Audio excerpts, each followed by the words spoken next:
जी अस्सलाम वालेकुम dear student, CAF 1 lecture 7 start करते हैं। लेट मी लगा दिस माइक ऑल्सो।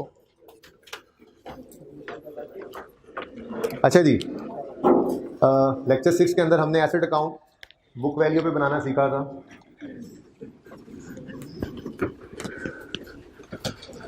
और फिर मैंने उसके लिए 3 क्वेश्चंस होमवर्क में दे दिए थे और क्वेश्चंस आप लोगों ने अटेम्प्ट किए होंगे। बेसिक थीम तो पता चल ही गया था, कोई मसला तो नहीं आया। कोई क्वेश्चन है तो पूछ लें। क्वेश्चन 1 क्वेश्चन 2 तो सिंपल ही रहे, क्वेश्चन 3 में पूछ लें। 2 में क्या जी, न्यू की कॉस्ट 40 ही लेंगे। वो 3 सिनेरियोज तो कभी कभी टेस्ट होते हैं, तो बेसिक सा सवाल था। वो 3 सिनेरियोज जो हैं वो जहाँ पे टेस्ट हुए वो क्वेश्चन हमने कर तो लिया था, अकमल ब्रदर्स वाला सवाल। ठीक है, सही है। क्वेश्चन नंबर 3 में कोई क्वेश्चन है तो पूछ ले। डायरेक्टली एट्रीब्यूटेबल कॉस्ट जो ऐड हो रही थी, को मसला तो नहीं हुआ किसी को? कितने बच्चों ने होमवर्क किया है वैसे बाय द वे? यार वैसे इतने फ्रॉडियो तुम सब ने किया। इन सब ने हाथ खड़ा किया, होमवर्क किया हुआ है? चेक कर लूं? अगर होमवर्क ना हुआ तो क्लास से बाहर निकालूंगा। हाथ खड़ा करें बच्चे जिन्होंने होमवर्क नहीं किया हुआ। नहीं किया हुआ होमवर्क, हाथ खड़े रखें, हाथ खड़े रखें, हाथ खड़े रखें। क्यों नहीं किया होमवर्क जी? हाथ खड़े रखें भाई जी। क्या कह रहे हैं? पढ़ना ही भूल गए? नहीं, ठीक है जी। और जी क्यों नहीं किया था होमवर्क? अजीब है वैसे। आप इन लोगों जरा खड़े होकर ज़्यारत करें ना, आप लड़के तो माशाल्लाह। जिन्होंने नहीं किया जरा जरा ऐसे ज़्यारत करा दें, जरा थोड़ी देर 2 मिनट की बात है। खड़े हो जाएं, खड़े हो जाए जिन्होंने होमवर्क नहीं किया, खड़े हो जाए। तुम्हारी शक्ल ही बता रही थी आज तुमने होमवर्क नहीं किया हो। कह रहे हाँ चेक कर लें, मुझे कहते चेक कर लें।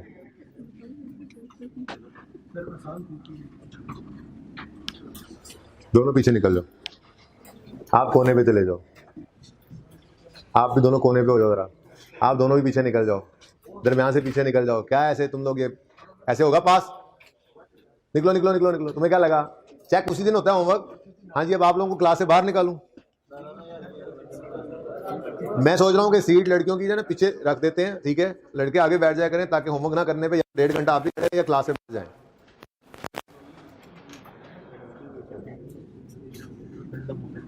पहला मौका नहीं है ये, पकड़ा पहली दफा गया है, ये आखिरी चांस है, बैठ जाओ। हाँ, फीमेल स्टूडेंट अगर नहीं होमवर्क करके आएंगे तो मैं क्लास से बाहर निकाल दूंगा, ठीक है? या बाय ऑप्शन वो 1.5 घंटा खड़े रहें। और आप लोगों को तो ना बाहर जाने दूंगा ना बैठने दूंगा, 1.5 घंटा खड़े रहेंगे आप लोग। तो बैठ जाते यार उसी तरफ ही, अब क्या है इतना?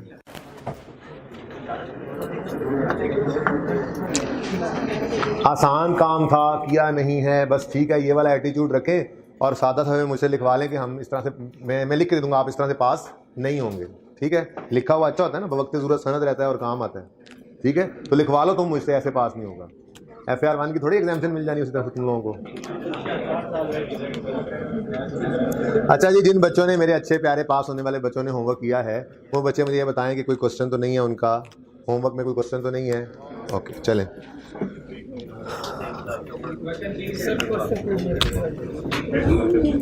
क्वेश्चन 3 को क्या हुआ बेटा? ये ना साथ में सीट छोड़ के बैठा करें जिन जगहों पे, तीसरी रो से ऑनवर्ड्स जी। क्वेश्चन 3 में क्या है भाई? पहले पूछो। A machine that was purchased for 2 lakh and installed at a cost of 10,000 on यकम अगस्त was fully destroyed in an accident। कोई फर्क नहीं है इस ट्रांजैक्शन में और सिंपल डिस्पोजल की ट्रांजैक्शन में, ठीक है? हमने एंट्री पास करनी है। Accumulated depreciation debit, cash debit, asset का नाम क्या चल रहा है? Plant and machinery. ठहर जाओ यार, अच्छा बाद में काट। प्लांट एंड मशीनरी बोलो, plant and machinery account credit cost. अगर एसेट अकाउंट बुक वैल्यू पे बन रहा हो तो एसेट अकाउंट में से एसेट की कॉस्ट नहीं निकलती, एक्यूमुलेटेड डेप्रिसिएशन का तो वजूद ही नहीं होता, ठीक है जी? और एसेट अकाउंट में से हम निकाला करते हैं एसेट की डायरेक्ट बुक वैल्यू, ठीक है? जरा ट्रांजैक्शन तो पूरी लिख लेना। यानी कि यहाँ पर अगर एक्यूमुलेटेड डेप्रिसिएशन निकल भी सकती होती तो हम ना निकालते, क्योंकि एसेट अकाउंट किस पे बन रहा है? बुक वैल्यू पे। क्योंकि वो क्या कह रहा है? The net book value in the ledger stood at इतने। यानी कि लेजर में ही क्या नजर आ रहा है हमें, हाँ बुक वैल्यू नजर आ रही है कि प्लांट एंड मशीनरी का लेजर है और वो नेट बुक वैल्यू शो कर रहा है 5660। तो मतलब क्या है, एसेट अकाउंट में ही बुक वैल्यू आ रही है ना। एसेट अकाउंट किस पे बन रहा है, बुक वैल्यू। अगर बुक वैल्यू बना है तो एक्यूमुलेशन के अकाउंट का वजूद, एसेट अकाउंट में से डिस्पोजल की क्रेडिट ही क्या करेंगे हम, बुक वैल्यू। ठीक हो गया ना, एक तो ये बात होगी। अच्छा, अब हमने ये एसेट खरीदा था कब, 1 अगस्त 2009 को। 1 अगस्त 2009 को इसकी कॉस्ट कितनी थी, 200 जमा 10, 210। ये बात समझ आती है। हमने 2 लाख का उसे खरीदा था और 10,000 का उसे इंस्टॉल करवाया, तो ये 2,10,000 हो गया। बोलो, 1000 में सवाल कर रहा हूँ।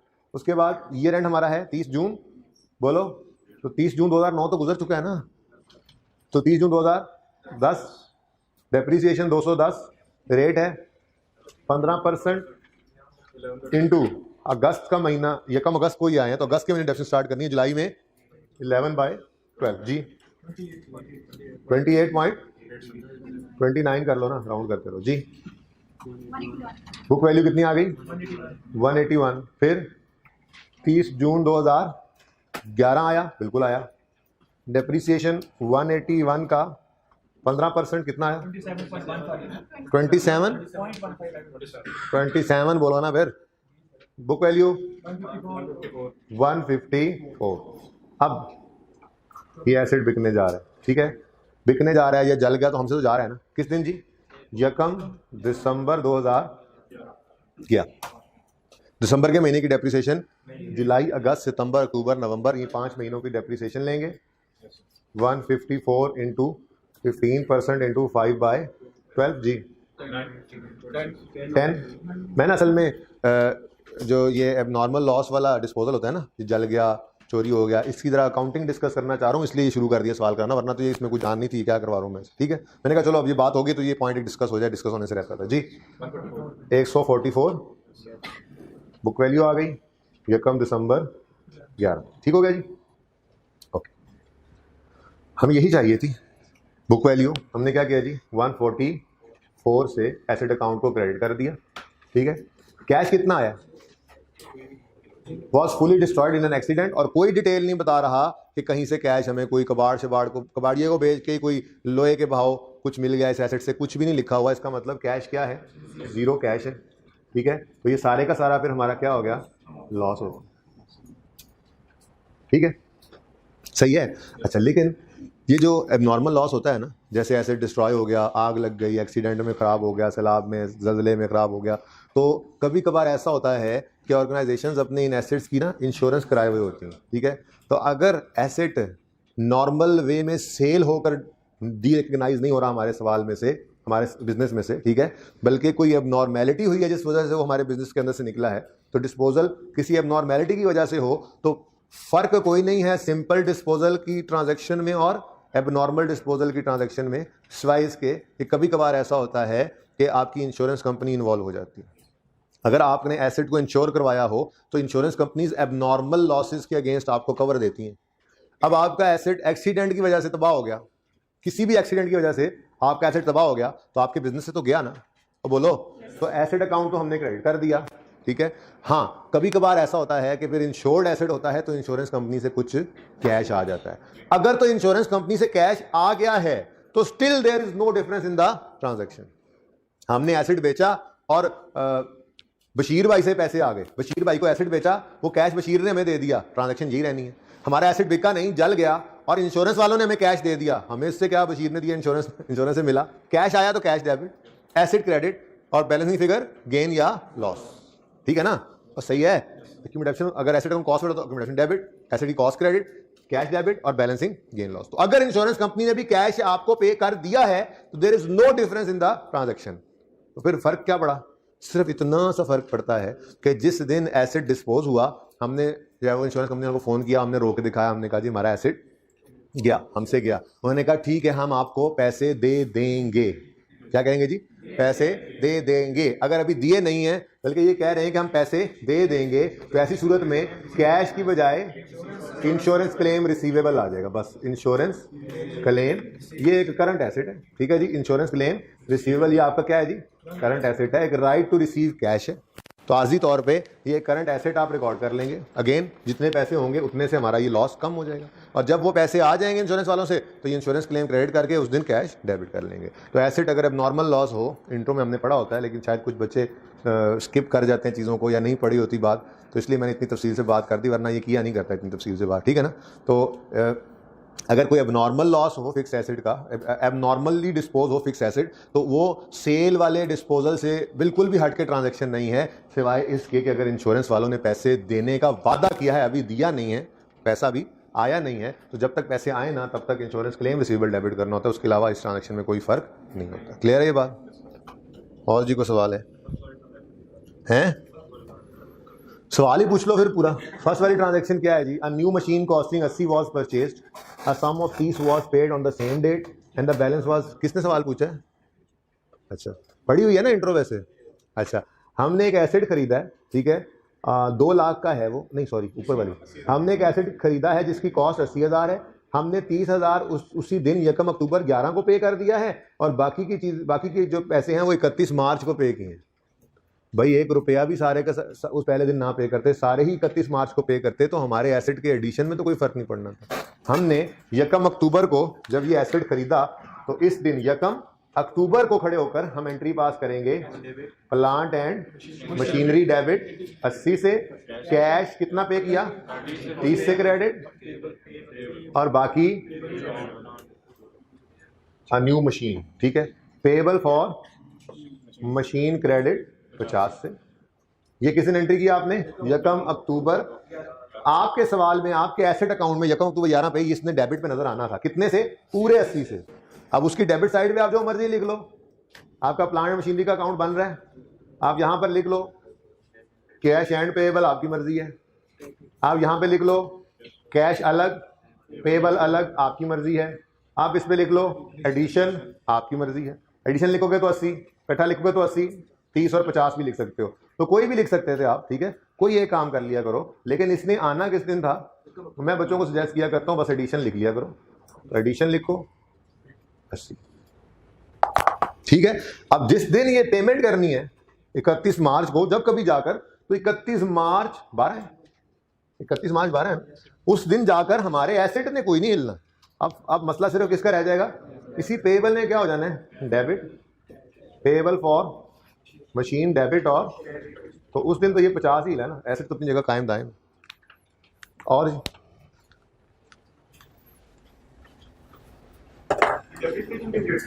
जिस दिन एसेट आ गया, एसेट डेबिट किस दिन हुआ है? पैसे हमने उसको, किसने सवाल किया है? सवाल करके जरा मुझे दिखाया तो करो, सवाल कहां से है? अच्छा, एसेट 1 अक्टूबर 11 को आ गया ना, बोलो। पैसे नहीं दिए तो क्या वो एसेट इस्तेमाल होने से रुक जाएगा? हम ये एसी खरीद के लाएं 80,000 का, 30,000 पे कर दें, 50,000 हम कहें जी आपको 6 महीने बाद देंगे, तो क्या ये एसी कहेगा अगर नहीं सॉरी मैं नहीं चलूंगा? हम कह रहे चल जा, 1 अक्टूबर को हम लेके आए इंस्टॉल के, हम कह रहे चल जा, कह रहे सॉरी मैं नहीं चल सकता। नहीं, क्या हुआ? आपने मेरे पैसे ही पूरे नहीं पे किए। क्या ऐसा होता है? बोलो ऐसा नहीं होता, ठीक है ना। तो एसेट जिस दिन हमने इस्तेमाल करना शुरू कर दिया, 1 रुपया ना पे करते, आप इंट्रो में ये ट्रांजैक्शन तो पढ़ के आई होंगे, हम उधार पे भी तो फिक्स एसेट खरीद लेते हैं। हम 1 रुपया ना पे करें, जिस दिन हमने एसेट खरीद लिया है, पैसे भी नहीं दिए, इस्तेमाल करना शुरू कर दिया, तो डेप्रिशिएट करना शुरू करें। कैश के पे करना तो हमारे लिए जरूरी नहीं है, ठीक है जी। बोले सही है, चलें आगे। अच्छा जी, कल एक एग्जाम्पल शुरू की थी, डस्टर कहाँ पे यार, मिल नहीं रहा। एक छोटी सी एग्जाम्पल लिखी थी क्लास में, मैं दोबारा लिखा देते उधर, इधर ले आए भाई।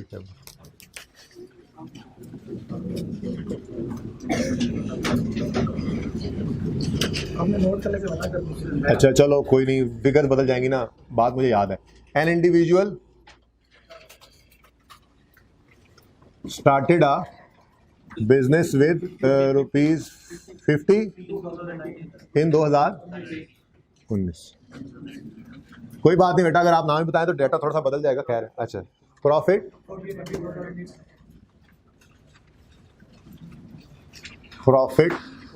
For the year ended 2019, 31 December 2019 समझ लो, चलो लिख ही देता हूँ। For the year ended 31 December 2019 is equal to 30 है, और profit for the year ended 31 December 20 है 45। नोट किया हुआ है किसी ने?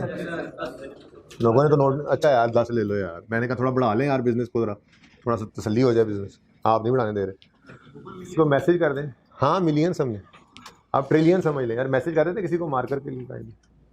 अच्छा जी,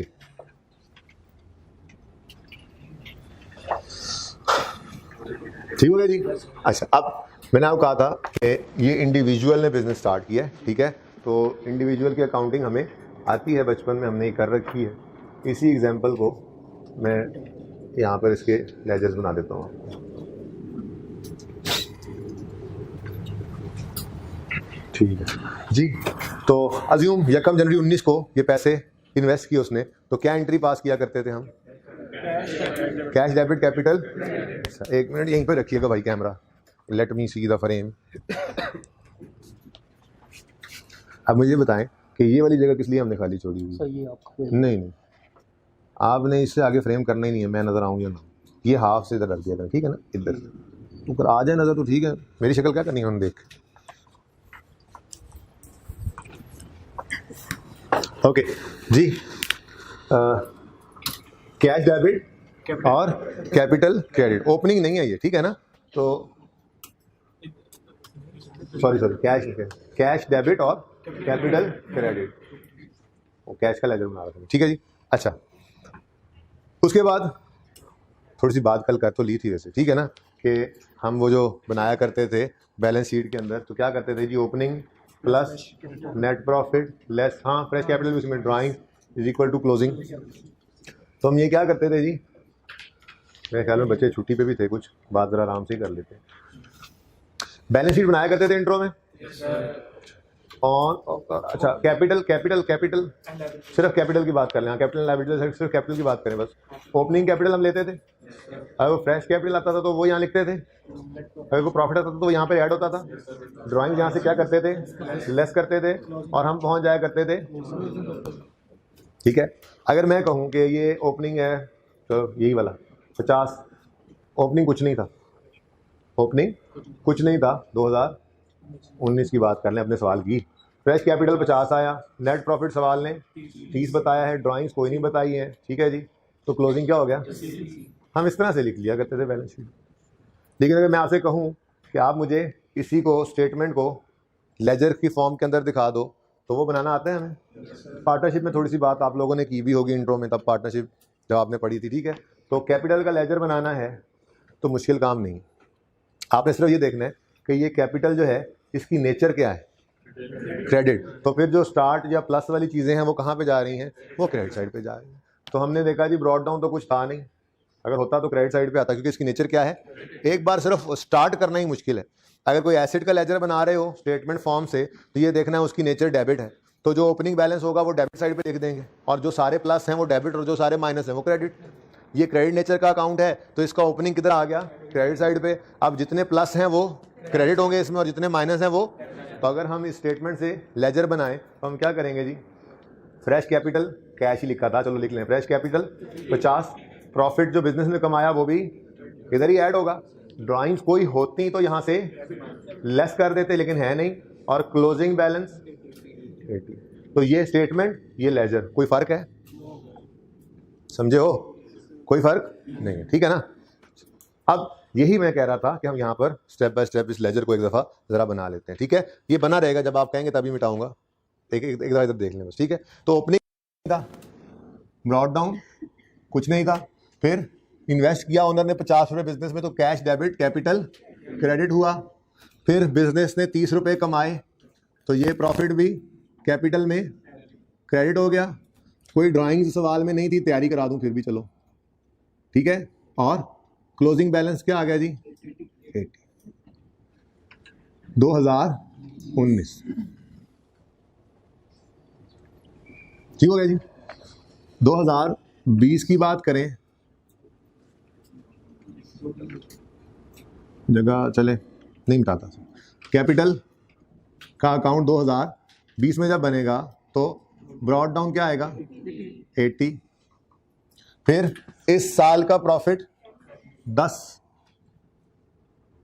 भाई मार्कर के लिए कहा है किसी को, ड्राइंग्स अगेन सवाल में कोई नहीं है, तुम एक दिन मार्कर ले आए और फिर चौधरी बन के चेक करके रखे आप। कितने मार्कर्स पढ़े हैं बताते क्यों नहीं हो यहाँ पे? चेक करके रखे। अच्छा जी, ड्राइंग्स नील और क्लोजिंग 90 हो गया, ठीक है।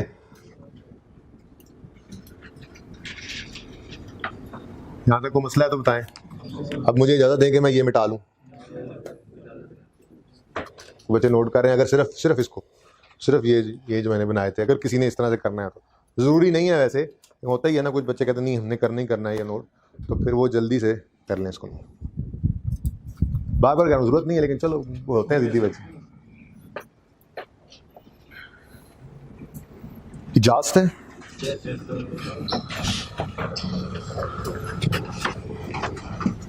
अच्छा, अब अगर मैं इन 2 साल की बैलेंस शीट बनाना चाहूं, ठीक है, तो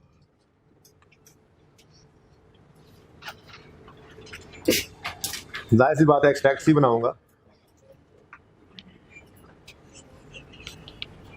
2020 2019, तो कैपिटल एंड लायबिलिटीज का जो पोर्शन था, उसमें जो कैपिटल के लिए हम इतनी एक्सरसाइज करते थे ना, ऑन ओपनिंग कह रहा हूँ, डेप्रिसिएशन जी, opening plus profit less drawings closing, अब वो वहाँ पे करने की जरूरत नहीं, क्योंकि हमने लेजर बना लिया है कैपिटल का, और ये opening plus cash plus profit less drawings equal to closing हम वहाँ पे निकाल चुके हैं। तो फिर हम यहाँ पे सिर्फ क्या लिखते हैं, कैपिटल, और 2019 में ये कैपिटल है 80 रुपये, 2020 में 10 रुपये। तो ये काम हम इंट्रो के अंदर सीख कर आए हैं, ठीक हो गया, सही है। अब अज्यूम कीजिए कि भाई फ्रेम नहीं छेड़ने की ज़रूरत, आप बैठ जाएं प्लीज़, यहाँ से लगा दें फ्रेम और बस बैठ जाएं जी। अज्यूम कीजिए कि ये इंडिविजुअल नहीं है, ये एक कंपनी है, ठीक है, ये एक कंपनी है। अब कंपनी के अंदर कैपिटल को हम क्या कहते हैं जी, शेयर कैपिटल। क्या कहते हैं जी? अच्छा, ये शेयर कैपिटल के ऊपर ना, इसकी इशुएंस के ऊपर डिस्कशन करेंगे आगे टॉपिक्स के अंदर, हमारी ज़रूरत तो है ही, बड़ी तफसील से बात करेंगे। कंपनी शेयर इशू कैसे करती है, कैश के ऊपर, प्रीमियम के ऊपर, डिस्काउंट के ऊपर, पार के ऊपर, पार वैल्यू क्या होती है, सारी बातें इंशाल्लाह करेंगे। फिलहाल तो सिर्फ जो है मैं आपको बस थोड़ी सी बात अपने मतलब की करके आगे निकल रहा हूँ। आगे टॉपिक्स के अंदर है इशुएंस ऑफ शेयर कैपिटल की बहुत लंबी चौड़ी तफसील है, तो इंशाल्लाह वहाँ पे जाके उसको सीखेंगे, ठीक है। फिलहाल तो सिर्फ इतनी सी बात कि हम कंपनीज के केस में, क्योंकि एक बंदे का कैपिटल नहीं होता, बल्कि बहुत सारे लोग जो है वो कैपिटल लेकर आते हैं घर से, और कंपनी के इस बिजनेस के अंदर हर बंदे का शेयर होता है, ठीक है। तो हम फिर इस कैपिटल को जो है वो शेयर कैपिटल कह दिया करते हैं। कंपनी केस में कैपिटल को क्या कहा जाता है जी? शेयर कैपिटल, ठीक है। तो यहाँ पे जो हमने एंट्री पास की थी, पहली एंट्री वो की थी कैश डेबिट कैपिटल क्रेडिट, ठीक है ना। और कंपनी केस में यही एंट्री क्या बन जाएगी? Cash debit share capital credit. कोई खास फर्क, ठीक है ना, कोई खास फर्क नहीं पड़ा, ठीक है। तो इन केस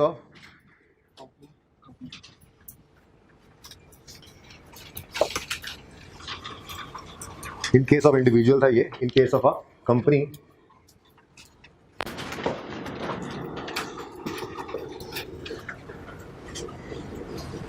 कैपिटल अकाउंट जो है वो क्या बन जाएगा, देखो वो क्या बन जाएगा जी? Share capital account. एंट्री नहीं बदली, बस नाम बदल गया, share capital account. Capital account क्या कहेंगे जी आप? शेयर कैपिटल अकाउंट, ठीक है जी। अच्छा, तो देखें ओपनिंग कितना था जी? ओपनिंग नील, घर से पैसे लाया ओनर 50 रुपए, एंट्री क्या पास की? Cash debit share capital credit 50। अगली बात, एक तो ये कहा हमने कि कैपिटल अब क्या कहलाएगा? Share capital. दूसरा, कंपनीज के केस के अंदर क्योंकि ओनर्स बहुत ज़्यादा होते हैं, ठीक है, तो हम अकाउंटिंग में क्या करते हैं, हम घर से आने वाला पैसा ओनर का अलग रखते हैं, और जो बिजनेस ने कमाया पैसा यानी प्रॉफिट्स उसको अलग रखते हैं। जैसे पार्टनरशिप के अंदर भी आपने थोड़ा बहुत इंट्रो में, अभी इस दफ़ा वाले जिन्होंने इंट्रो पढ़ी हुई है, ठीक है, वो तो बहरहाल देख के आया ना इस चीज़ को, ठीक है। तो पार्टनरशिप के अंदर हम करंट अकाउंट अलग कर देते थे और कैपिटल अकाउंट को फिक्स कर लेते थे। उसमें क्या करते थे कि घर से आने वाला पैसा जो होता था सिर्फ उसकी वजह से कैपिटल अकाउंट को हिट करते थे, वरना बिजनेस जो कुछ कमाता था, प्रॉफिट की जितनी एप्रोप्रिएशंस होती थी वो कहाँ होती थी, करंट अकाउंट में। तो ये उससे मिलता जुलता कॉन्सेप्ट ही है। ओनर जो घर से पैसा लेकर आया उसको हम रखेंगे शेयर कैपिटल के अकाउंट में, और जो बिजनेस ने कमाया ओवर द ईयर्स, जो बिजनेस ने कमाया, ये यहाँ तक लगा होना चाहिए फ्रेंड, जो बिजनेस ने कमाया ओवर द ईयर्स, ठीक है, उसको हम अलग अकाउंट के अंदर इकट्ठा कर देते हैं। और उस अकाउंट के अंदर चूंकि प्रॉफिट्स इकट्ठे हुए पड़े होते हैं तो उसको हम एक्यूमुलेटेड प्रॉफिट्स भी कह लेते हैं उस अकाउंट को, ठीक है, या उसको रिटेन्ड अर्निंग्स भी कह लिया जाता है, ठीक है। तो जो बिजनेस ने प्रॉफिट्स कमाने हैं वो एक अलग थलग अकाउंट के अंदर रखे जाते हैं कंपनी की अकाउंटिंग में, ठीक है। उस अकाउंट को एक्यूमुलेटेड प्रॉफिट्स का अकाउंट भी कह देते हैं और रिटेन्ड अर्निंग्स भी कहते हैं। दोनों ही नाम यूज होते हैं, लेकिन हम क्लास के अंदर इनको रिटेन्ड अर्निंग्स कहा करेंगे। एक्यूमुलेटेड प्रॉफिट्स का मतलब क्या है, जो बिजनेस में प्रॉफिट्स इकट्ठे होते रहे हैं, अभी इस्तेमाल नहीं हुए। रिटेन्ड अर्निंग्स का मतलब भी यही है कि अर्निंग्स हैं लेकिन अभी रिटेन्ड हैं बिजनेस में और वहीं पे यूज हो रही हैं, ठीक है। तो इधर देखो, ओपनिंग ब्रॉट डाउन कितनी थी रिटेन्ड अर्निंग 2019 में, ये 2019 का शेयर कैपिटल अकाउंट है और ये 2019 का रिटेन्ड अर्निंग्स का अकाउंट है, ठीक है। 2019 के अंदर बिजनेस शुरू हुआ है तो पहले से थोड़े प्रॉफिट कहीं से आ रहे होने थे, नजर आ रहा है जी ये, ठीक है भाई, सही है। और जो प्रॉफिट्स बिजनेस ने इस साल कमाए कितने हैं, 30, वो यहाँ पे आ गए। अगर कोई ड्राइंग्स होती, अगेन वो पार्टनरशिप की तरह से थोड़ा थोड़ा देन में आ रहा होगा, वो भी यहीं पे आती, लेकिन ड्राइंग्स है नहीं। और क्लोजिंग रिटेन्ड अर्निंग्स क्या आ गए, 30, ठीक हो गया। 2020 आया, शेयर कैपिटल का अकाउंट 2020 का क्या करेंगे जी, ये क्लोजिंग कितना पड़ा था, ये 50 का क्लोजिंग पड़ा था, ठीक है। ये क्लोजिंग क्या बन जाएगा, लेकिन इस साल में घर से ओनर कोई पैसा नहीं लाए तो यही क्या बन जाएगा, क्लोजिंग, ठीक है। रिटेन्ड अर्निंग्स का जो लेजर है, रिटेन्ड अर्निंग्स, इसमें ओपनिंग बैलेंस कितना होगा और मजीद जो प्रॉफिट बिजनेस ने कमाया, यहां तक लगा देंगे फ्रेम 10, ठीक है जी।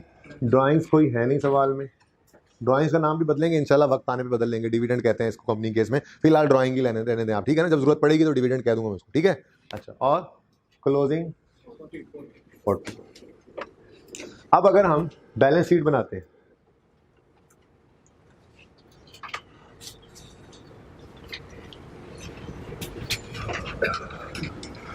दो 2019 और 2020 के लिए, ठीक है जी।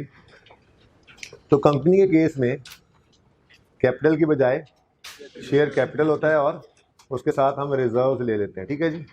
चलो, इक्विटी एंड लायबिलिटीज की हेडिंग होती है, चलो शेयर कैपिटल फिलहाल ऐसे ही बस, शेयर कैपिटल, ठीक है, इक्विटी एंड लायबिलिटीज, सारी बातें तो आज ना पढ़ाई जा सकती। इक्विटी एंड लायबिलिटीज के पोर्शन में पहले आती है इक्विटी, और इक्विटी में शेयर कैपिटल आता है, ठीक है जी। उसके बाद रिटेन्ड अर्निंग्स आती हैं 30 और, ठीक है जी। अब अगर आप गौर करें डीप डाउन जाकर, 2019 में इक्विटी 80 ही है। इक्विटी का मतलब क्या है, ये ओनर के ही पैसे पड़े होते हैं, घर से लाए कुछ, बिजनेस ने कमाए कुछ मुख्तलिफ नामों से, ठीक है ना। तो 80 रुपये ही हैं, बोलो 19 में ओनर के हिसाब किताब में 80 रुपये ही हैं, यहाँ पे भी वो 80 ही थे। 2020 में 90 हैं। तो इसका मतलब ये हुआ कि रिटेन्ड अर्निंग्स और शेयर कैपिटल, दरअसल ये कैपिटल को ही तोड़ के हमने दो अकाउंट्स बना लिए, घर से आने वाला कैश अलग रख लिया और जो बिजनेस ने कमाए प्रॉफिट्स वो अलग रख लिए, ठीक है, सही है। ये थोड़ी सी बात आपके साथ करनी थी, रिटेन्ड अर्निंग्स को समझाना था थोड़ा सा, ठीक है, कि हम रिटेन्ड अर्निंग्स का लफ्ज़ यूज़ करते हैं। तो छोटी सी एग्जांपल ज़रा आपकी इंट्रो की भी रिवीजन होगी, नोट करना है तो कर लें 1 मिनट के अंदर अंदर।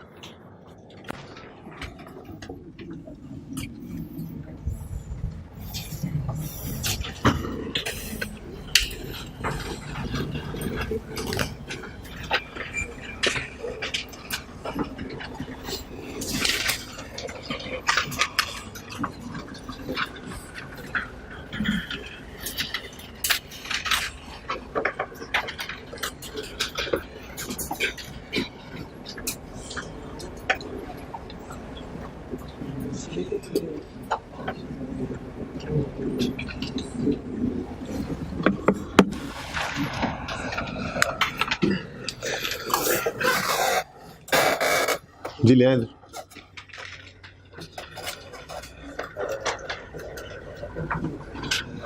चले जी, अब बाकायदा तौर पर रीवैल्यूएशन स्टार्ट करते हैं।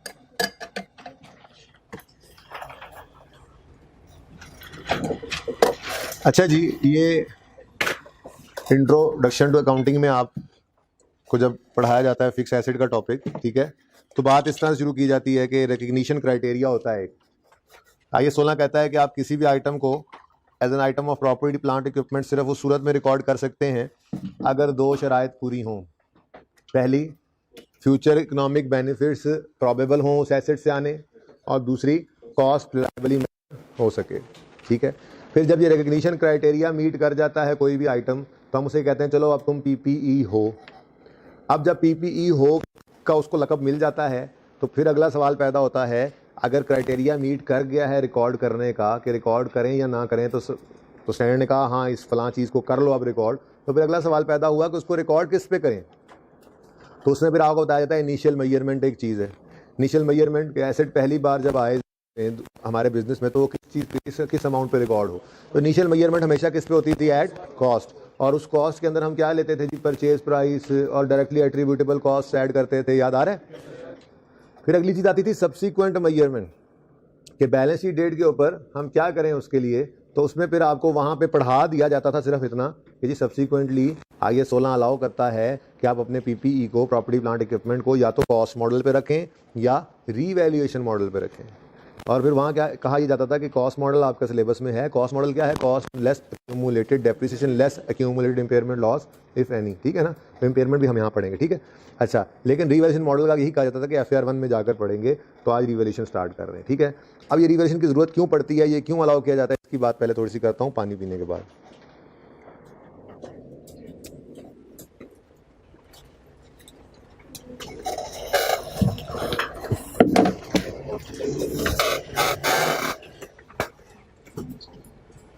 दे दो मुझे दे दो, मुझे दे दो, ये मुझे तो दो पहले। अच्छा जी, एक छोटी सी एग्जांपल लेते हैं पहले। हमने एक कुर्सी खरीदी, ठीक है जी, और 100 रुपये की खरीदी। यूजफुल लाइफ थी उसकी 10 साल, मिसाल के तौर पे, ठीक है। तो 10 रुपये वो कुर्सी डेप्रीशिएट हुई, और पहले साल के एंड पे इस कुर्सी की बुक वैल्यू है 90 रुपये। क्या चीज़, बुक वैल्यू, बुक वैल्यू, ठीक हो गया। अच्छा, अब कुछ लोग उठे, आपको बताइए एतराज़ करने वालों का काम क्या है, एतराज़ करना। तो कुछ लोग उठे और उन्होंने उठ के कहा ये अकाउंटेंट्स की हमें समझ नहीं आती, इनके पास ना एसेट्स जो होते हैं वो इनकी को अपनी किताबी वैल्यू है। कौन सी वैल्यू है जी, किताबी बुक वैल्यू। किताबी वैल्यू एक अजीब सी वैल्यू है, पता नहीं किस बेस के ऊपर इनके पास एसेट पड़े होते हैं। भाई 25 साल पुराना एसेट है, वो अभी मार्केट के अंदर वो मिले भी ना, आपकी किताबों में नजर आ रहा है, क्योंकि आपको उससे फ़ायदा मिल रहा है, आप उसको कॉस्ट मॉडल पे रख के डेप्रिशिएट करते आ रहे हैं। तो मोतरजीन ने एतराज़ किया इसके ऊपर कि ये अकाउंटेंट्स की बात हमें समझ नहीं आती कि ये किताबों के अंदर एसेट को एक W रिटर्न डाउन वैल्यू, पता नहीं क्या बुक वैल्यू, पता नहीं क्या चीज़ है, ये इसके ऊपर रखते हैं। हालांकि मार्केट के अंदर इस कुर्सी की वैल्यू हो सकता है इस वक्त 120 रुपये हो सकता है इस वक्त 70 रुपये हो। तो मार्केट के अंदर एसेट की वैल्यू कुछ होती है, और ये अकाउंटेंट्स अपनी किताबों में एसेट को कुछ वैल्यू पे लेके बैठे हुए हैं, ठीक है। तो हमें इस पर एतराज़ है। तो फिर मोतरजीन का एतराज़ दूर करने के लिए IAS 16 ने एक अल्टरनेटिव दिया, ठीक है ना। क्या दिया, मेजरमेंट बेसिस है ना, ये बेसिकली इसको मेजरमेंट बेसिस भी कहते हैं, ठीक है। मेजरमेंट बेसिस कब, सब्सीक्वेंट मेजरमेंट पे, चलो ऐसे बोल देता हूँ, सब्सीक्वेंट मेजरमेंट। इनिशियल मेजरमेंट किस पे होती है जी, वो तो हमेशा कॉस्ट पे होती है, वहाँ पे उसकी फेयर वैल्यू ही कॉस्ट होती है। लेकिन सब्सीक्वेंट मेजरमेंट में IAS 16 अल्टरनेटिव जो है वो अलाउ कर देता है कि आप चाहो तो कॉस्ट मॉडल पर रहो, और चाहो तो, हाँ ये चाहो तो है, कोई हमें ज़बरदस्ती फिर भी नहीं कर सकता। बस जिन लोगों ने मोतरजीन का एतराज़ दूर करने की कोशिश करनी है वो रीवैल्यूएशन मॉडल पे चले जाएंगे, और जिनको कोई परवाह नहीं है वो कॉस्ट मॉडल पे ही रहें, ठीक है। लेकिन एक ऑप्शन IAS 16 ने दे दिया ठीक है, कि आप क्या करो, आप चाहो तो इसको अपने एसेट को उठा के फेयर वैल्यू पे ले जाओ, उठाकर किस पे ले जाओ, फेयर वैल्यू पे। ठीक है, तो हमारी किताबों में ये कुर्सी की कीमत आ रही है 90 रुपये, और मिसाल के तौर पे मार्केट में इसको हम लेकर गए, कुर्सी को उठाकर हमने कहा ये कुर्सी भाई, हमने कहा जी कोई खरीदने वाला कितनी खरीदेगा, तो एक भाई ने आवाज़ लगाई, उसने कहा जी यहाँ पर इस कुर्सी की कीमत आपको 120 रुपये मिल जाएगी, और मार्केट की उसकी जो वैल्यू है, फेयर वैल्यू, वो क्या है जी 120। तो 120 रुपये की जो कुर्सी है, तो फिर 30 रुपये का हमें क्या आ गया इसमें, है गेन। ठीक है, गेन या, ठीक है। अब इसकी अकाउंटिंग की बात बाद में करते हैं, लेकिन प्रॉब्लम समझ आ गई और थोड़ी सी बात भी समझ आ गई। प्रॉब्लम क्या हुई कि हमारा एसेट किताबों में नजर आ रहा है जिस वैल्यू पे, एतराज़ करने वाले ने कहा कि ये इसकी फेयर वैल्यू नहीं है, तो फिर हम इसको फेयर वैल्यू पे जब उठाकर ले जाने लगे तो हमें फिर इसी बुक वैल्यू को कंपेयर करना पड़ा फेयर वैल्यू। दो बातें, ठीक है, तो ये बड़ी अहम बात है। बुक वैल्यू कंपेयर किया किससे, हमने फेयर वैल्यू से, और हमें गेन भी आ जाएगा और कभी लॉस भी आ जाए करेगा। ठीक है, समझ गए वो बात। चल अच्छा जी, सवाल पढ़ते हैं अपना पहला जिंदगी का। Company x purchase a building costing 100 million on यकम जनवरी 2015। It's useful life is 20 years। It is revalued on यकम जनवरी 16 एट ₹120 मिलियन। ठीक है जी, तो कैच करना है, देखते हैं, मिटा दो परली साइड। अच्छा जी, 120 मिलियन पे तो लेके जाएंगे ना यकम जनवरी 16 पे। ठीक है, फिलहाल तो यकम जनवरी 15 को जो हमने खरीदा है वो इंट्रो वाली अकाउंटिंग वो तो करें, यकम जनवरी 15 को खरीदेंगे, फिर उसको 31 दिसंबर 15 पे डेप्रीशिएट करेंगे, तो वो सारे काम तो कर लेना। रीवैल्यूएशन को भी देख लेते हैं, वो भी कोई नहीं इतना मुश्किल काम, बहुत आसान काम है। ठीक है, तो चलें सवाल शुरू करते हैं। जज़ाकल्लाह भाई, जीते रहो।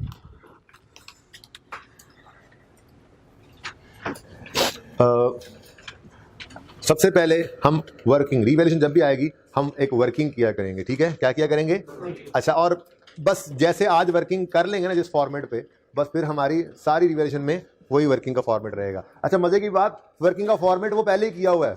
ठीक है ना, वो जो पहले दिन आपको डेप्रिसिएशन सिखाई थी ना मैंने, वो रिवीजन के अंदर, ठीक है, इंट्रो वाली की, ताकि सब बच्चे एक जैसे आ जाएं। तो स्ट्रेट लाइन के लिए, रिड्यूसिंग बैलेंस के लिए, दोनों के लिए एक फॉर्मेट बनाया था, डेट, डिस्क्रिप्शन, एसिड, बस वही वर्किंग है। उसके आगे जरा 2 कॉलम और हम इंशाल्लाह ऐड कर देंगे। ठीक है, फिर जब आप FAR 2 में जाएंगे तो उसी वर्किंग के आगे 2 कॉलम फिर अगले उस्ताद और ऐड कर देंगे। तो वर्किंग का फॉर्मेट वही रखेंगे आप इंशाल्लाह, और जिंदगी में फिर इसी को यूज करते चले जाएंगे। ठीक है ना, तो सबसे पहला काम हम क्या किया करेंगे जी,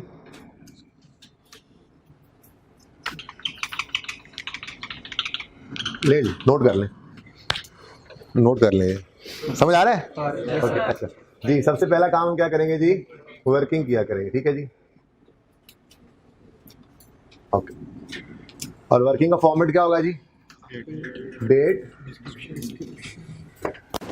बेटा ये कोना नजर आएगा, फिर अब भी क्या कर सकते हैं, जगह कम है, मैं इस तरफ चला जाऊं, नहीं मेरे लिखने के बाद तो नजर आएगा ना, मैं अगर हट जाऊंगा तो ऐसे। ठीक है, अच्छा, डेट, आप कह रहे हैं ऐसे लिखूं मैं, वो मुझसे लिखा नहीं जाता। डेट, चले स्टार्ट कर लेते हैं। डिस्क्रिप्शन या पर्टिकुलर्स, जो भी आप कहना चाहें। ठीक है, उसके बाद अच्छा फिलहाल एसिड ही लिख लें, वैसे उसूली तौर पे इस बिल्डिंग को लिख लेना चाहिए था, लेकिन फिलहाल चूंकि पहला दिन है तो मैं एंट्री याद करवाते हुए एसिड डेबिट, एसिड क्रेडिट करना ज़्यादा कंफर्टेबल आपको आप फील करेंगे इसमें। ठीक है, तो मैं ऐसे ही लिखूंगा। ठीक है, अच्छा, डिस्क्रिप्शन देखा ना, अजीबो गरीब होगी हमारी वर्किंग, फिर एसिड, और रुक जाए। ठीक है, इतनी वर्किंग तो हमने वैसे ही की हुई है, तो वही वर्किंग दोबारा कर रहे हैं। ठीक है, किस दिन एसिड को खरीदा भाई, यकम जनवरी 2015 पर। ठीक है, और इस एसिड की कॉस्ट क्या है, 100, ऊपर लिख लेना एक बार, रुपीज इन मिलियन। ठीक हो गया, उसके बाद हम किया करेंगे जी पास जर्नल एंट्रीज। वर्किंग के बाद हम क्या किया करेंगे, जर्नल एंट्रीज पास किया करेंगे।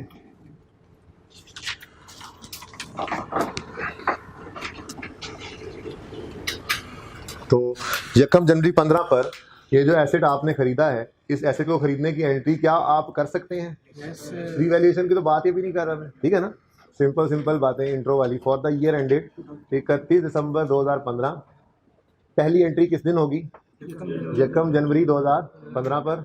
क्या एंट्री होगी, बोलने जरा, एसेट डेबिट कैश क्रेडिट, कितने से, 100 से। लो भला बताओ, कोई मुश्किल बात है अभी तक हमने की नहीं ना की।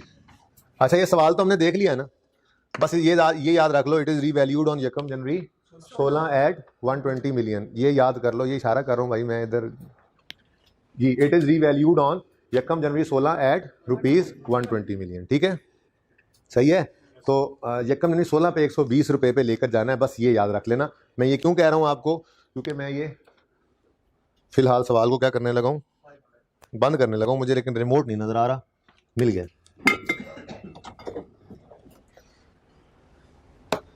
हाँ अच्छा जी, तो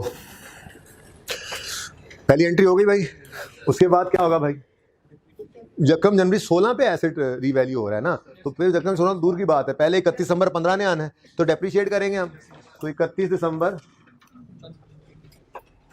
यही तैयार किया था, दूसरा था। 31 दिसंबर 15 पर डेप्रिसिएशन मेथड कौन सा है, सवाल खामोश है, सवाल खामोश है भाई, बैठ जाओ उधर, किधर आ रहे हो, काम है कोई, मुझसे काम है तो क्लास के बाद ना, अभी बैठ जाओ जरा, थोड़ी देर बैठ जाओ जी, उधर ही बैठ जाओ, मैं देखता हूँ मौका जी। डेप्रिसिएशन स्ट्रेट लाइन मेथड है ना, खामोश है तो स्ट्रेट लाइन मेथड, ठीक है, सवाल ने नहीं बताया हुआ था, तो straight line method cost minus residual value over, आपको सवाल नजर नहीं आ रहा वही नहीं भाई, मैं सवाल पढ़ रहा हूँ। It's useful life is 20 years और रेजिडुअल वैल्यू सवाल में गिवन नहीं है, तो 100 माइनस 0 ओवर 20, तो मैं माइनस 0 नहीं लिख रहा, ठीक है। तो कॉस्ट ओवर यूजफुल लाइफ कितने 20, ठीक है जी। कितना आ गया 5 रुपए, बुक वैल्यू कितनी आ गई 95, तो हमारी बुक वैल्यू 31 दिसंबर 15 पर 95 आ गई। तो ये जो 5 रुपए की डेप्रिसिएशन आई है 31 दिसंबर 15 पे, इसकी एंट्री क्या है जी, बोलें, डेप्रिसिएशन एक्सपेंस डेबिट, कोई भी साथ साथ नोट ना किया करे प्लीज, ठीक है जी। 31 दिसंबर 15 पर डेप्रिसिएशन एक्सपेंस डेबिट और एक्यूमुलेटेड डेप्रिसिएशन क्रेडिट, कितने से 5। अच्छा जी, नरेशन इसके लिखने चाहिए वैसे सवाल में, अगर जब तक वो कहे ना जनरल एंट्रीज मांगे और स्पेसिफिकली ये ना कहे ना कि नरेशंस आर नॉट रिक्वायर्ड, तो नरेशन हमने लिखना होता है, ठीक है ना।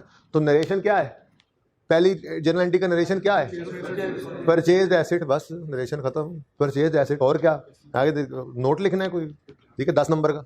अब परचेज एसेट, ठीक है। यहाँ पे क्या है, depreciation for the year recorded, ठीक है, डेप्रिसिएशन रिकॉर्डेड, ये भी बहुत है, नरेशन ही है ये, बता दो बस कि क्या किया होगा, ठीक है ना, सही है।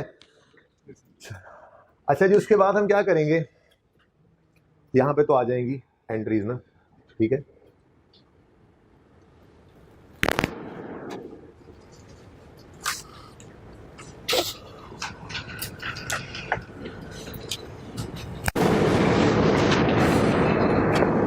सवाल में 31 दिसंबर 15 और बस 16 की एंट्रीज है, 1 2, ठीक है जी। फिर यहाँ पे आज चलो लेजर्स बना लेते हैं। वैसे हमारी एंट्रीज तकरीबन यहाँ तक आया करेंगी अब आगे आने वाले सवालों में, तो लेजर्स यहाँ पे बना करेंगे तो हम ये बनाते रहेंगे। तो ये तीनों काम करने हैं हमने, आज तो सीख रहे हैं ना, तो स्लो सारे काम सीख लेते हैं, ठीक है।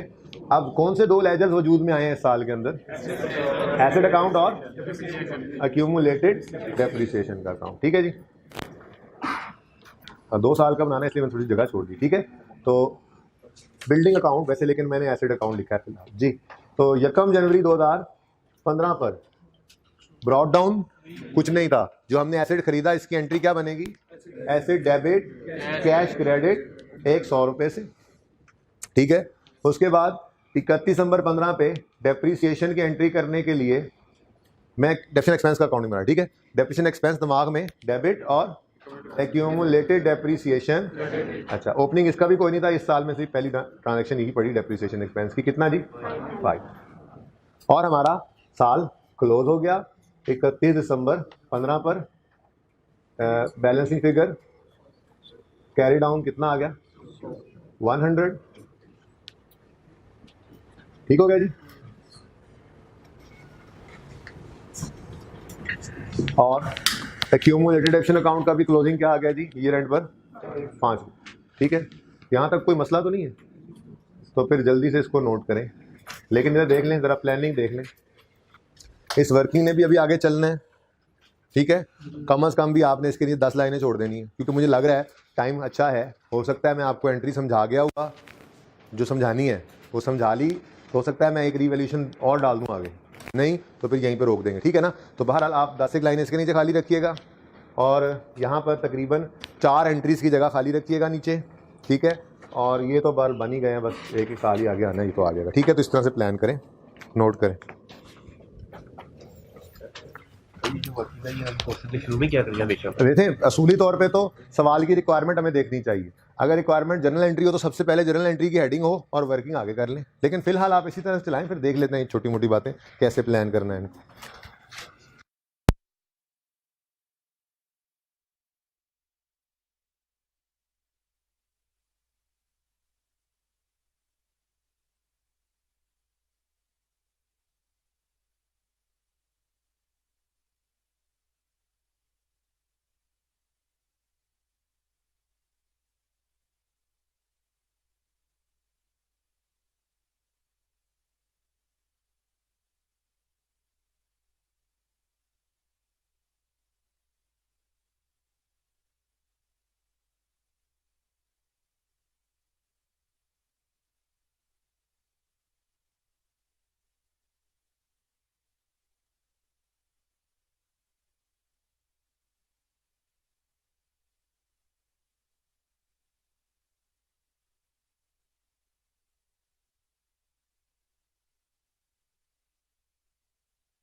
तो मैं उसको क्या मुश्किल है?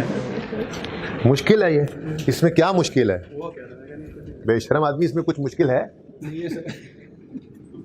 अकाउंटिंग में कुछ मुश्किल है ही नहीं। ये तो कोशिश किया कर रहे हैं।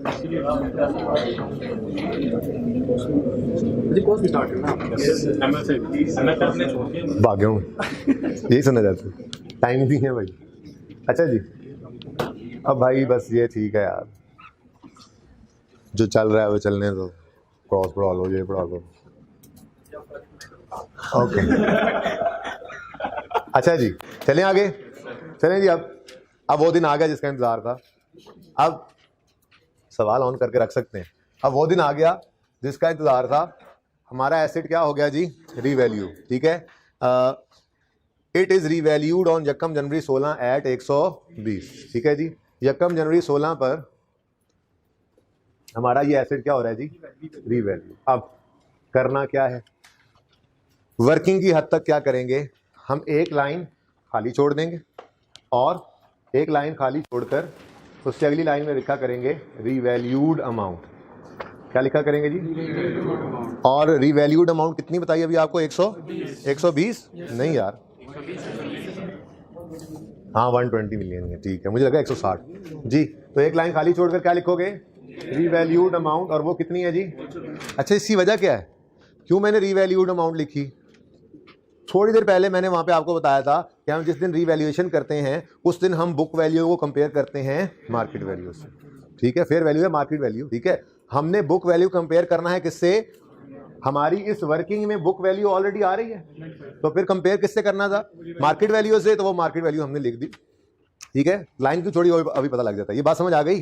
तो जिस दिन रीवैल्यूएशन होनी है उस दिन हमने क्या करना है? उस दिन की बुक वैल्यू को उस दिन की मार्केट वैल्यू से क्या करना है? कंपेयर कर लेना, ठीक है। तो क्या किया करेंगे वर्किंग में? एक लाइन खाली छोड़कर रीवैल्यूड अमाउंट लिखा करेंगे, ठीक है। सही है।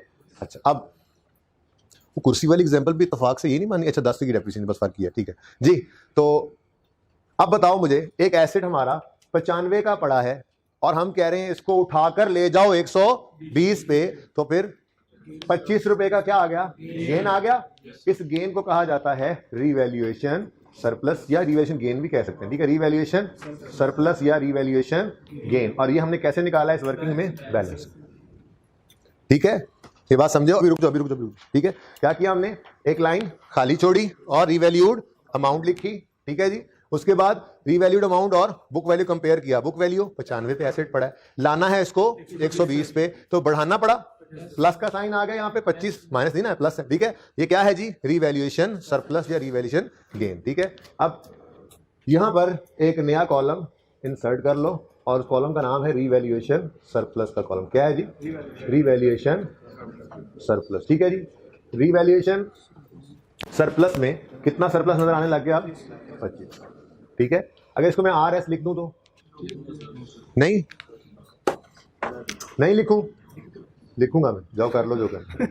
रीवैल्यूएशन सरप्लस ये लिखा तो हुआ, ठीक है। रीवैल्यूएशन सरप्लस कितना आ गया? 25 का। अच्छा जरा देखना जरा ध्यान से एक दफा अभी नोट करने का टाइम देता हूँ। 100 minus 5 is equal to 95, 95 plus 25 is equal to, तो ये क्या है? इज इक्वल टू, बटा के नीचे क्या है? Is equal to. मैंने यहां पे लिखना था ना अभी 25, तो आपने कहा था ये क्या 25 बटा 25? भाई 25 बटा 25 नहीं है, 0 0, ये देखो यहाँ पे कुछ होता तो, लेकिन यहाँ पे क्या है फिलहाल 0 0 प्लस 25 इज इक्वल टू 25। ठीक है ना, ये इस तरह से लिखा हुआ है, इसलिए परेशान नहीं होना। ओके, लिखा है 0 नहीं लिखा है, ठीक है। अब नोट कर लें, वर्किंग की हद तक हमने रिवैल्यूएशन कर ली, तो वर्किंग में क्या करेंगे? रिवैल्यूएशन के दिन एक लाइन खाली छोड़कर लिखेंगे रिवैल्यूड अमाउंट, ठीक है। और इन दोनों के डिफरेंस से सरप्लस या लॉस निकालेंगे। आज पहला दिन है, सरप्लस ही आना है, देखेंगे दूसरा शायद कल भी आता रहे सरप्लस ही, देखेंगे। बहरहाल 25 का जो सरप्लस आया है इसका अपना कॉलम बना लिया, 25 का सरप्लस उसमें लिख दिया, ठीक है। और ये क्या है? टोटल, ऊपर 0 था, ये 25 आ गया, अगर ऊपर कुछ पड़ा तो ये ऐड हो जाता, ठीक है ना। जल्दी नोट करें।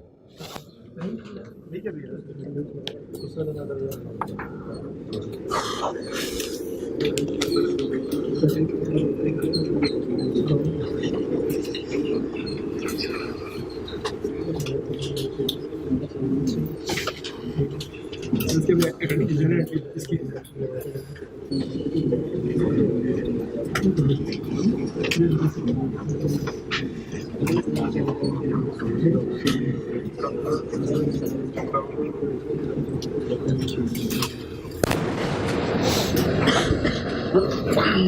जी वो कंफ्यूजन। अब रीवैल्यूएशन का दिन है, 16 के साल की एंट्रीज करनी है ना, 31 नंबर 16 वाले साल की एंट्रीज है। 31 नंबर 16 में सबसे पहला काम क्या हो रहा है? 1 जनवरी 16 पर रीवैल्यूएशन होने जा रही है, ठीक है।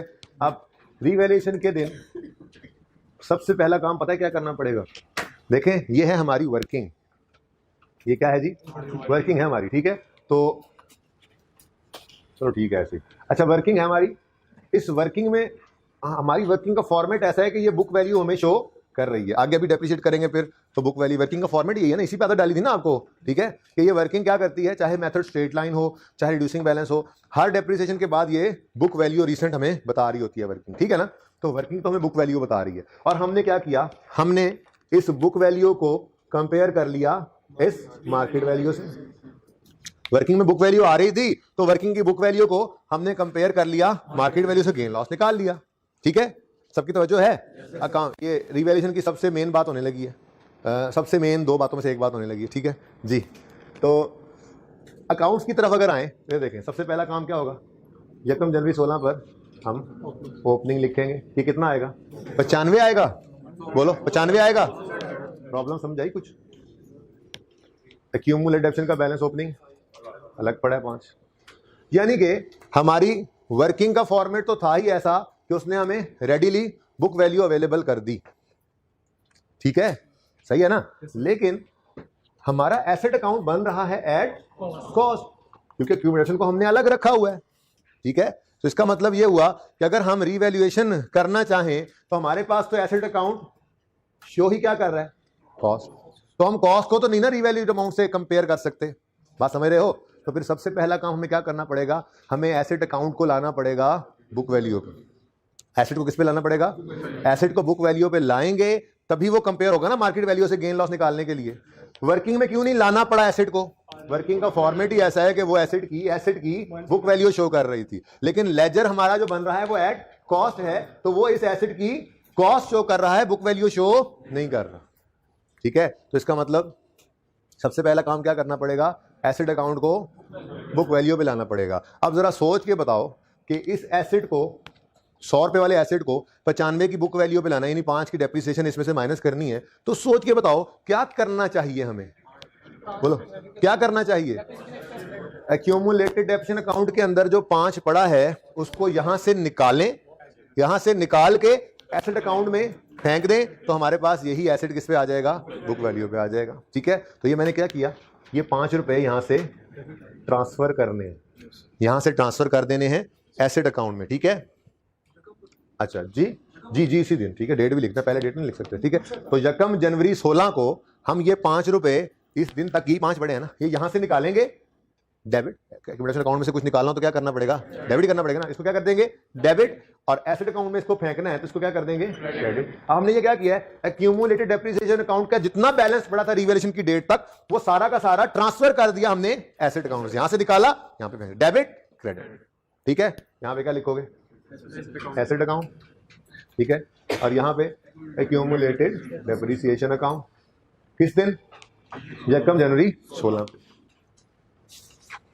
ठीक है। तो यकम जनवरी 16 पे सबसे पहली एंट्री हमने क्या पास की जी, एक्यूमुलेटेड डेप्रिसिएशन अकाउंट डेबिट और एसेट अकाउंट क्रेडिट, कितने से जी 5 से। इसकी नरेशन आपने लिखी ट्रांसफर ऑफ, मैं लिख पाता हूं आगे, हाँ पहले ये एंट्री लिखी ना ताकि नरेशन लिख सकें। यार इसका चार्जर किसी ने लगाया आज, मेरे मोबाइल में लैपटॉप के बैग किधर है, ये बड़ा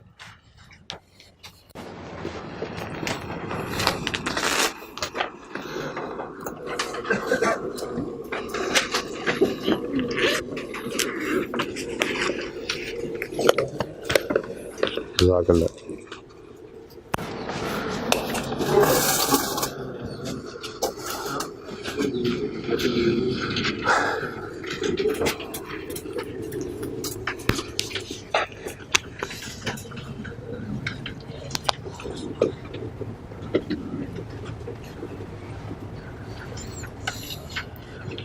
जज़ाकल्लाह बेटा, आ जाओ, तुम्हारा ही है जी भाई। ये प्रॉब्लम समझ आई है, प्रॉब्लम क्या हुई, एसेट अकाउंट वर्किंग नहीं, एसेट अकाउंट पड़ा है कॉस्ट पे, एसेट अकाउंट में एसेट पड़ा है कॉस्ट पे, हमें वो चाहिए क्यों बुक वैल्यू पे चाहिए ताकि उसको कंपेयर करें मार्केट वैल्यू से, रिवैल्यूएशन सरप्लस या लॉस निकालें।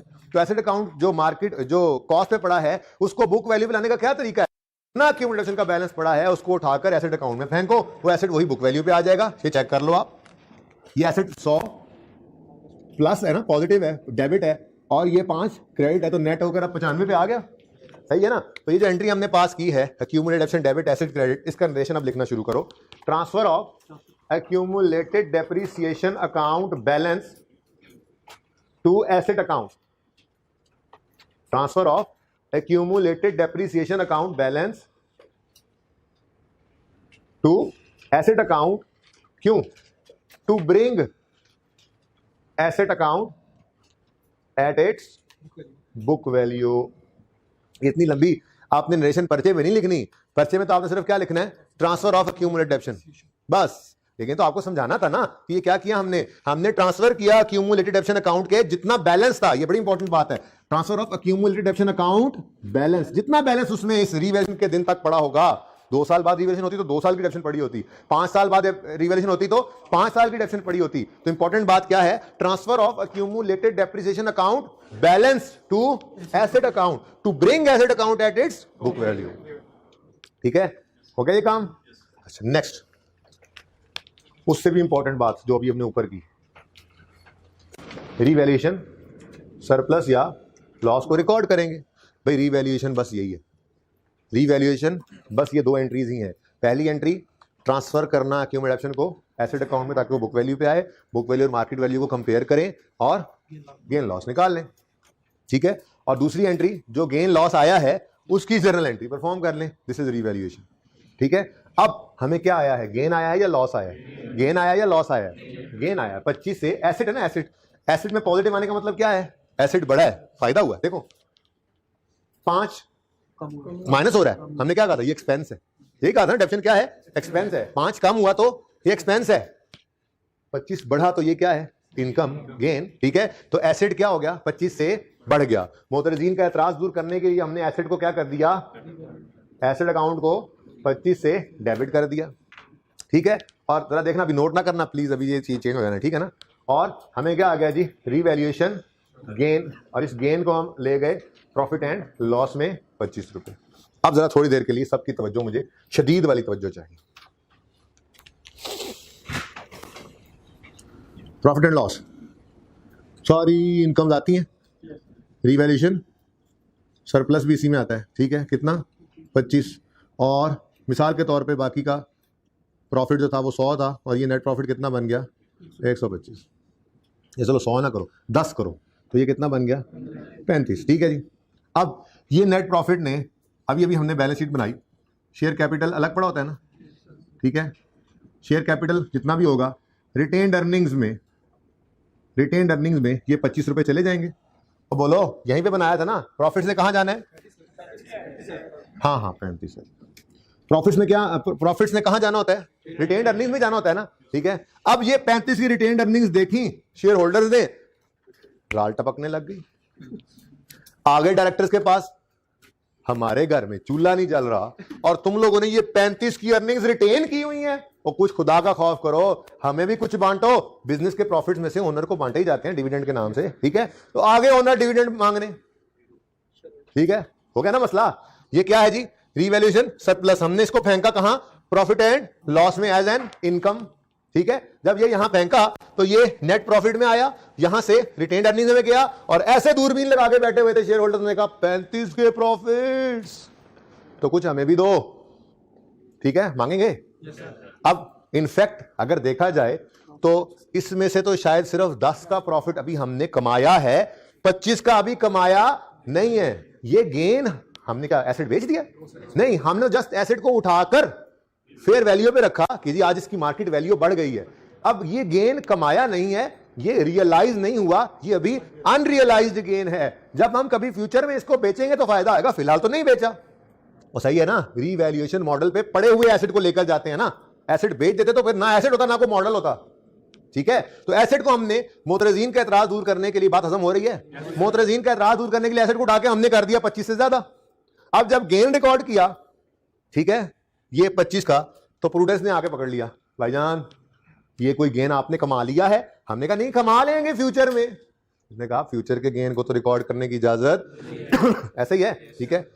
एक तो प्रूडेंस ने हमें पकड़ लिया, और दूसरा ये शेयर होल्डर्स, ये तलवार, ठीक है, आगे पैसे लेने, नहीं हमें तो दो, हमें तो ये 25 तो हमें पहले दो ना, ये वाला 25 पहले दो। हम कह रहे हैं यार हमने ये अभी कमाई, ये पैसे आए नहीं हमारे पास अभी, कैसे दे दें आपको? वो कह रहे नहीं हमें नहीं पता, हमें तो बस ये पैसे चाहिए, ठीक है। तो फिर इसके लिए अकाउंटेंट ने सोचा कि ये वाली चवल अगर हमने मार दी ना तो ये पैसे वो लेने आ जाएंगे, हम इसको नेट प्रॉफिट में नहीं जाने देंगे, ठीक है। अब आप बड़े हो गए हैं, ठीक है, आप प्रॉफिट एंड लॉस अकाउंट की बजाय स्टेटमेंट ऑफ कॉम्प्रिहेंसिव इनकम बनाएंगे तो FAR 2 में जाकर। लेकिन इसका फॉर्मेट इंशाल्लाह मैं यहाँ पे आपको सिखाऊंगा, क्योंकि स्टेटमेंट इक्विटी भी सिखानी है आपको, कुछ चीजें सिखानी होती है, तो एक फॉर्मेट थोड़ा सा डिस्कस करेंगे इसका। तो स्टेटमेंट ऑफ कॉम्प्रिहेंसिव इनकम में प्रॉफिट एंड लॉस होता है और अदर कॉम्प्रिहेंसिव इनकम होती है, ठीक है।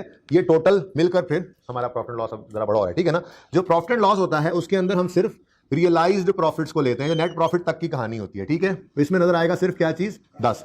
इस प्रॉफिट एंड लॉस के बाद नीचे अदर कॉम्प्रिहेंसिव इनकम आती है, जिसमें ऐसे अनरियलाइज्ड प्रॉफिट्स होते हैं जो आपके FAR 1 के लेवल में तो एक ही है रीवैल्यूएशन, FAR 2 में जाकर दूसरा कौन सा देखेंगे, बारह जेन में एक ही आया है, ठीक है। दूसरे FAR 2 में जाकर बहुत सारे और भी आ जाएंगे यहाँ पे अनरियलाइज्ड गेन्स, ठीक है ना। तो रीवैल्यूएशन सरप्लस आप यहाँ पे रखोगे, ठीक है। अब पता क्या होगा, रिटेन्ड अर्निंग में जाएगा सिर्फ 10 रुपया, ठीक है। और ये रीवैल्यूएशन सरप्लस जो है ये यहां से होकर अलग, इस रिटेन्ड अर्निंग से अलग थलग अपने ही नाम से आएगा रीवैल्यूएशन सरप्लस 25। अब जब यूजर आएंगे वो आके देखेंगे, हाँ ये पैसे बिजनेस ने कमा लिए हैं और ये अभी कमाए नहीं हैं, हाँ कमा लेंगे, तो फिर वो पैसे मांगते हुए भी थोड़ा सा हाथ हौला रखेंगे कि यार पैसे तो थोड़े ही पड़े हैं हमारे पास, बिजनेस को चलने दो जरा, ये अभी कमाए नहीं है, ये कमा लेंगे। तो ये रियलाइज्ड गेन्स हैं और ये अनरियलाइज्ड गेन्स हैं, ठीक है। तो अगर हम इस गेन को, रीवैल्यूएशन सरप्लस को प्रॉफिट एंड लॉस में फेंकते हैं तो फिर प्रॉब्लम हो जाएगी। इसको ना तो प्रूडेंस हमें फेंकने देता है और ना ही शेयर होल्डर्स छोड़ेंगे, फिर हमें पैसा मांगने आ जाएंगे, जबकि हमारे पास ये होगा ही नहीं। तो फिर इसका हल क्या अकाउंटेंट ने निकाला है कि इस रीवैल्यूएशन सरप्लस की एंट्री क्या करेंगे, एसेट तो बढ़ गया, एसेट तो डेबिट हो गया, ठीक है, लेकिन सरप्लस किसको कर देंगे? Revaluation surplus. डेबिट क्रेडिट किसको कर देंगे जी? रीवैल्यूएशन। पहला दिन है जी, पूरा लिख दें। अच्छा भाई इतना की लिख सकता हूँ फिर भी, रीवैल्यूएशन सरप्लस। अच्छा ऐसे रीवैल्यूएशन सरप्लस और RS लिख दूं तो मसला तो नहीं है ना, कोई वजह ना आगे कुछ और भी लिखना। रीवैल्यूएशन सरप्लस इन OCI, ठीक है। हमने गेन इन PNL, या यूं कह लूं रीवैल्यूएशन सरप्लस इन PNL, यहां पे वही लिख देता हूं ऐसे, रीवैल्यूएशन सरप्लस इन PNL लिखा था ना थोड़ी देर पहले, और क्या हो गई थी? गड़बड़, क्या हुई थी जी? गड़बड़। हमने कहा रीवेल्यूएशन सरप्लस को प्रॉफिट एंड लॉस में ना लेके जाओ, रीवेल्यूएशन सरप्लस को ओसीआई में ले जाओ। रीवेल्यूएशन सरप्लस में ये जो ओसीआई है ना, ओसीआई, ये रिटेन अर्निंग में नहीं जा सकता। रिटेन अर्निंग में क्या जाता है? Net profit. बस ये याद रखना, मजीद बात करेंगे इंशाल्लाह इसके ऊपर, ठीक है ना। तो रीवैल्यूएशन सरप्लस जो है वो ओसीआई से होता हुआ हमारा बैलेंस शीट के अंदर नजर आएगा, अलग थलग नजर आएगा, ठीक है, अलग थलग नजर आएगा, ताकि यूजर जो है इस 25 रुपए में से कोई पैसे अभी ना मांग ले, ठीक है। तो फिर हमारी रीवैल्यूएशन की ये दो ही एंट्रीज हैं। नंबर 1 सुन लो पहले, नंबर 1 ट्रांसफर करेंगे जितना भी बैलेंस प्रोडक्शन में पड़ा होगा वो एसेट अकाउंट में, ठीक है। और भाई ये रीवैल्यूएशन ना अभी तक एक हफ्ता तो सिर्फ रीवैल्यूएशन ही चलनी है, ठीक है ना, जिसमें मैंने क्या करना है आपके साथ, कभी ये रीवैल्यूएशन 1 है ना, कभी ये 2 कर लेंगे, ठीक है। अभी गेन है, अगली पे लॉस आ जाए, फिर पहले लॉस हो, अगली पे गेन आ जाए, 3 रिवैल्यूएशन भी करेंगे, 4 करके देखेंगे, डिफरेंट केसेस जितने पॉसिबल सिनेरियोज हैं वो करके देखेंगे, स्टार्ट ऑफ द ईयर कर, एंड ऑफ द ईयर करके देखेंगे, मिड ऑफ द ईयर करके देखेंगे। ये सारे काम करने हैं, इसलिए इसको नहीं सोचना आपने कि ये हो जाए, अगर ऐसा हो जाए, अगर वैसा हो जाए, वो सब कुछ जो पॉसिबल है इंशाल्लाह वो सब करके देख लेंगे। फिलहाल तो पहला दिन है, तो स्टेप बाय स्टेप आप चलते रहे, ठीक है ना।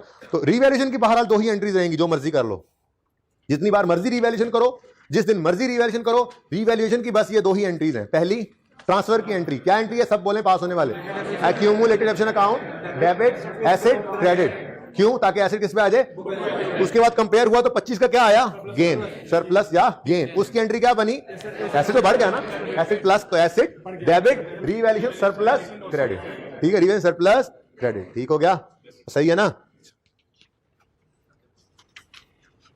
चले एंट्रीज पास भी कर लें। पहली एंट्री पास कर ली आपने, accumulation account, debit, asset, credit, done हो गया। दूसरी entry asset account, debit, revaluation surplus का अकाउंट है ही नहीं, तो बना लें जी बिल्कुल। और देखो कैपिटल किस नेचर का अकाउंट है, थोड़ी देर पहले हमने देखा रिटेन्ड अर्निंग्स नया वजूद में आया, उसकी भी क्या नेचर थी, क्रेडिट। और ये रीवैल्यूएशन सरप्लस भी क्या है, गेन है, प्रॉफिट्स हैं लेकिन अनरियलाइज्ड हैं, वहीं पे पड़ा है, तो इसकी भी नेचर क्या है, क्रेडिट, ठीक है। तो रीवैल्यूएशन सरप्लस का लेजर बनाते हैं जी। अभी तक तो इसमें कुछ था नहीं, पहली बार ये बैलेंस आ रहा है जी। एंट्री बनी एसेट, डेबिट, रीवैल्यूएशन सरप्लस का अकाउंट, क्रेडिट। अच्छा मैं ये कहता हूं कि ये वाली बात जो है ना, ये वाली बात, ये फिलहाल आप थोड़ी देर के लिए स्किप कर दें, अगर आप डायरेक्ट ही बस रीवैल्यूएशन सरप्लस को सोच लें, ठीक है ना, सही है। जो नेट प्रॉफिट है उसमें सिर्फ रियलाइज्ड गेन्स होते हैं, ठीक है, वो रिटेन्ड अर्निंग में जाते हैं। और फिलहाल यूं रूट को अभी साइड पे रखो, ये रूट फिर समझाऊंगा मौका आने पे, ठीक है ना, अभी रूट नहीं समझाना, अभी बस इतना याद रख लो कि ये क्या एंट्री हो रही है जी, ये asset, debit, revaluation, surplus, credit, वो अलग पड़ा है, बस समझो डायरेक्ट ही बैलेंस शीट के अंदर ये सरप्लस हमने रिकॉर्ड किया है रिटेन्ड अर्निंग से हटा के, ठीक है ना। जरा रूट को फिलहाल बंद कर दो, क्योंकि मैं ये सोच रहा था कि आगे जाके भी थोड़ी परेशानी ना हो, ठीक है।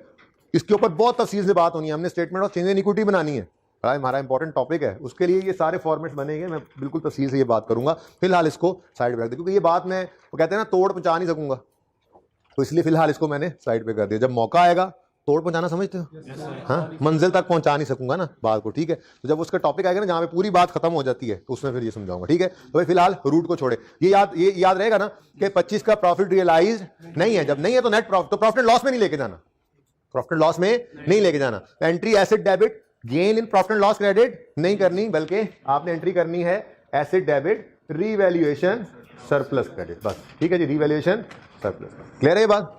तो एसेट, डेबिट, रीवैल्यूएशन, सरप्लस का अकाउंट, क्रेडिट, यहां पे क्या लिख दोगे, एसेट अकाउंट, ठीक है जी, और यहां पे रीवैल्यूएशन, सरप्लस का अकाउंट जी।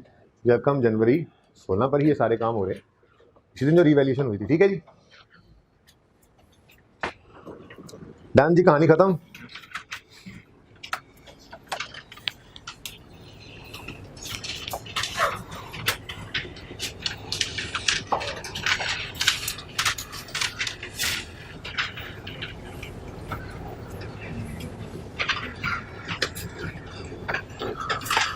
सही है जी, ओके। अब 10-20 तक टाइम था क्लास का, ओह माय गॉड, ठीक है जी, खत्म करते हैं बात को। इधर देखें,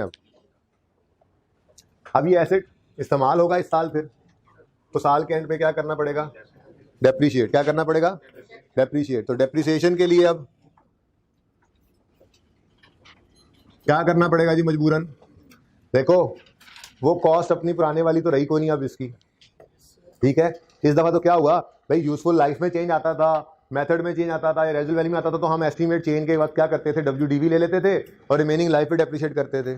आज तो कॉस्ट ही बदल गई, तो काम वही करना है, ठीक है। बस WDV ऑन यकम जनवरी 16 नहीं निकालनी, क्योंकि WDV तो नहीं है ना, रीवैल्यूड अमाउंट आ गई, तो रीवैल्यूड अमाउंट को पकड़ लेंगे रिवैल्यूएशन के दिन खड़े होकर, और रिवैल्यूएशन के दिन खड़े होकर रिमेनिंग लाइफ निकालेंगे और इस एसेट को डेप्रिशिएट कर देंगे। काम वही करना है, ठीक है।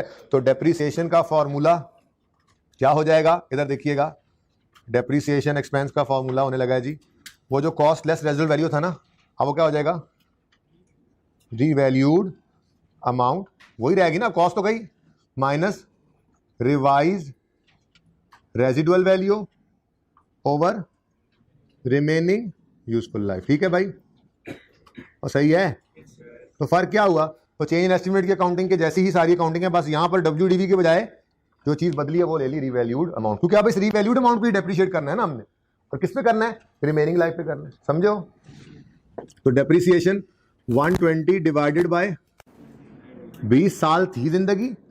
अच्छा, बात वहीं की वहीं है, रीवैल्यूड अमाउंट किस दिन की ली है हमने, रीवैल्यूएशन के दिन वाली, रिमेनिंग लाइफ भी किस दिन लेनी है, रीवैल्यूएशन के दिन वाली। जैसे चेंज इन एस्टीमेट में WDV किस दिन की ली थी, चेंज इन एस्टीमेट के दिन, रिमेनिंग लाइफ किस दिन खड़े होकर कैलकुलेट की थी, चेंज इन एस्टीमेट के दिन। बिल्कुल वैसे ही रिवैल्यूएशन के दिन खड़े होकर रीवैल्यूड अमाउंट ले रहे हैं ना, रिमेनिंग लाइफ भी उसी दिन कैलकुलेट करनी है। यानी ये वो दिन है जिस दिन खड़े होकर, यहां खड़े होकर तो निकालोगे तो 2 साल निकाल बैठोगे, लाइफ जो गुजरी, हालांकि गुजरी अभी क्या है 1 साल, याद रहेगी ये बात, ठीक है। तो फिर 20 साल जिंदगी थी, 1 जनवरी 15 से 31 दिसंबर 15 तक, या 1 जनवरी 16 तक कितने साल गुजर गए, 1, तो 20 में से 1 गुजर गया तो कितने बच गए, 19। तो हमने क्या किया जी, ओ क्या रहा 19, ठीक है जी, सही है। कितना आ गया, हाँ 6 पॉइंट, ठीक है जी। ये 6.3 की एंट्री बताओ जरा, depreciation expense debit, depreciation expense debit, accumulated depreciation 6.3, ठीक है जी। बुक वैल्यू क्या आ गई भाई, 11। अच्छा, अब जो अगली एंट्री है ना, आखिरी एंट्री, ये एंट्री अब मैं कल समझाऊंगा, टाइम खत्म हो गया, ठीक है। लेकिन अब थोड़ा सा 1 मिनट जरा देख लो कि होने का लगा है, ठीक है। वर्किंग मुकम्मल कर रहा हूं और एंट्री लिख रहा हूं।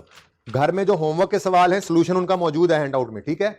लेकिन करना क्या है, आपने इस एंट्री पे आके ना, इस एंट्री पे आके आपने ऐसे ही करना जैसे मैं कर रहा हूं, वर्किंग में भी ये काम कर लेना और एंट्री सिर्फ देख के कर लेना। समझ तो क्यों आनी है, क्योंकि मैंने भी समझाया नहीं है, समझ नहीं आएगी, ठीक है ना। अभी देखो इधर क्या, देखो जो एसेट के साथ किया सरप्लस के साथ भी वैसे ही करो, ताकि जैसे जैसे ये एसेट खत्म हो वैसे वैसे ये सरप्लस भी खत्म हो। बताओ जी क्या आता है आंसर, 1.3 होना चाहिए।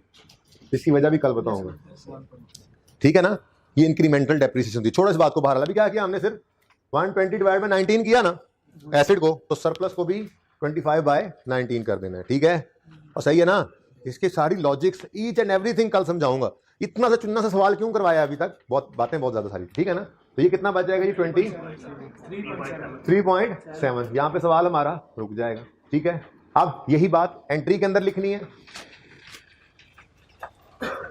तो इसकी एंट्री है रीवैल्यूएशन, सरप्लस डेबिट और रिटेन्ड अर्निंग्स क्रेडिट। जाहिर सी बात है, आपको क्या समझ आना है इस एंट्री के बारे में, तो समझ आना भी नहीं चाहिए। आप घर पे क्या करेंगे, आप घर पे क्या करेंगे, सारी वर्किंग करेंगे, समझ के की है।